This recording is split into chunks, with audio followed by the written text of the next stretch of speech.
Assalamualaikum warahmatullahi wabarakatuh. Halo semuanya, perkenalkan nama saya Adela Meptilestari, saya dari kelas 4A dengan NPM A1I024007.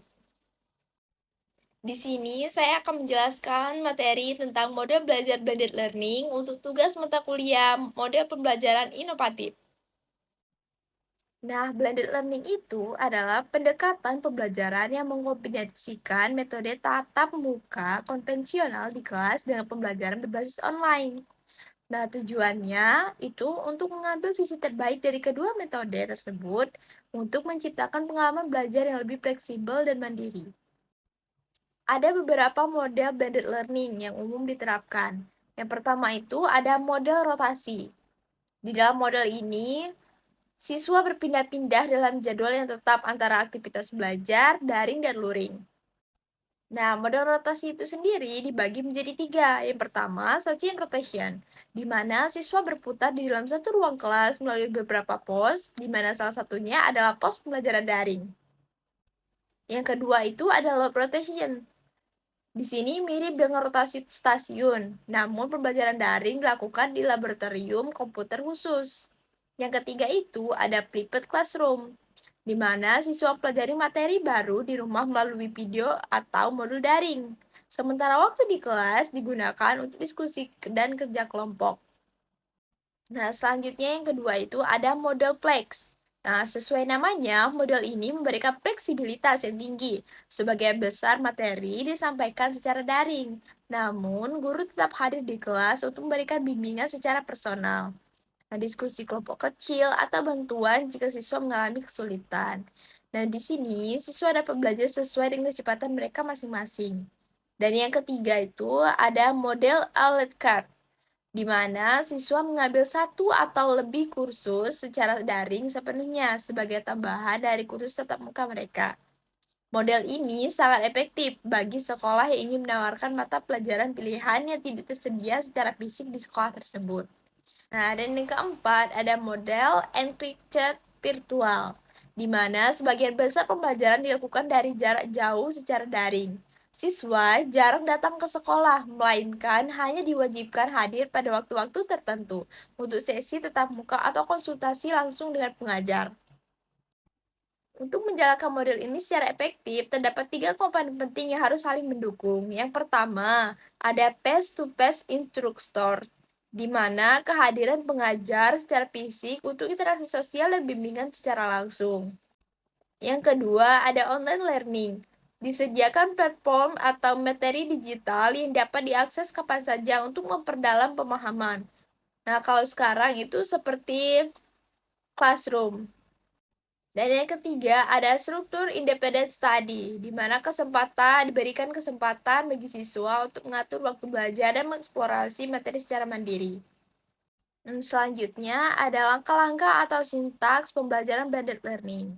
Yang pertama itu ada tahap perencanaan. Di tahap ini, fokus utama adalah untuk memetakan materi mana yang paling efektif disampaikan secara langsung dan mana yang bisa dieksplorasi secara mandiri. Di sini, guru menyiapkan perangkat seperti video pendek yang menarik atau lembar aktivitas digital yang mudah dipahami.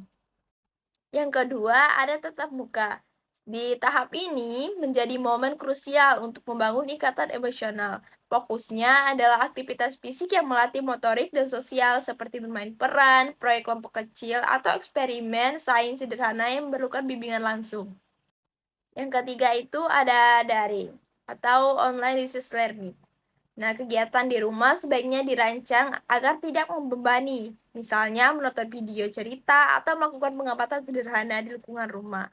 Nah, peran orang tua di sini itu adalah sebagai fasilitator yang menjembatani instruksi dari guru. Dan yang keempat itu ada integrasi. Nah, di sini adalah kunci dari blended learning. Saat kembali ke sekolah, siswa diajak untuk menceritakan atau menunjukkan apa yang mereka temukan di rumah. Pengalaman daring dan luring dijalin menjadi satu kesatuan pemahaman yang utuh. Dan yang terakhir itu tahap evaluasi. Nah, penilaian itu tidak hanya menilai hasil akhir, tetapi juga prosesnya. Di sini, guru melihat bagaimana perkembangan keterampilan, kreativitas, dan antusiasme siswa selama mengikuti rangkaian kegiatan di kedua metode tersebut. Nah, agar sintaks ini berjalan lebih optimal, pastikan juga komunikasi dengan orang tua itu harus terjalin dengan sangat baik, karena mereka adalah mitra utama dalam keberhasilan sesi daring di rumah. Selain itu juga, penggunaan media yang konkret dan ceria akan sangat membantu menjaga fokus anak-anak untuk belajar. Selanjutnya, ada juga kelebihan dan kekurangan. Yang pertama itu kelebihan, di mana waktu itu menjadi lebih fleksibel. Belajar bisa dilakukan di mana saja dan kapan saja sesuai kecepatan masing-masing anak. Ada juga komunikasinya itu tetap terjaga melalui diskusi tatap muka, melalui maupun lewat media digital. Dan juga bisa mengurangi biaya cetak materi dan transportasi karena sebagian kegiatan dilakukan secara mandiri.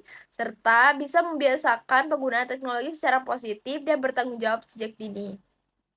Dan kekurangannya yaitu tergantung teknologi. Karena sangat memerlukan perangkat yang memadai dan koneksi internet yang stabil.